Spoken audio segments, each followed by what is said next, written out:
उपमुख्यमंत्री अजित पवारांनी लाडकी बहीण योजनेबाबत महत्त्वाची अपडेट दिली आहे। महायुती सरकार लाडक्या बहिणींना स्वावलंबी बनवण्यासाठी 40,000 रुपयांचं कर्ज देण्याचा विचार करत आहे।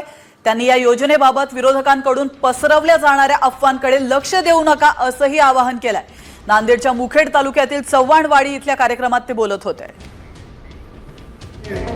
जिल्हा मध्यवर्ती सहकारी बँका चांगल्या आहेत, तिथं आमचे दर महिन्याला 1,500 रुपये त्या भगिनीला जातात। त्याच्याऐवजी त्या भगिनीला त्यांनी 30 ते 40,000 रुपये द्यायचे आणि हप्ता ह्याच्यातनं त्यांचा जाईल 40-50,000 रुपयाचं भांडवल जर तिला झालं तर त्याच्यातनं ती माझी बहीण काही ना काही स्वतःचा व्यवसाय करू शकेल। तर ज्या कर्जाबाबत अजित पवारांनी माहिती दिलेली आहे, लाडक्या बहिणींना हे कर्ज कसं मिळवता येईल आपण पाहूयात ग्राफिक्सच्या माध्यमातून।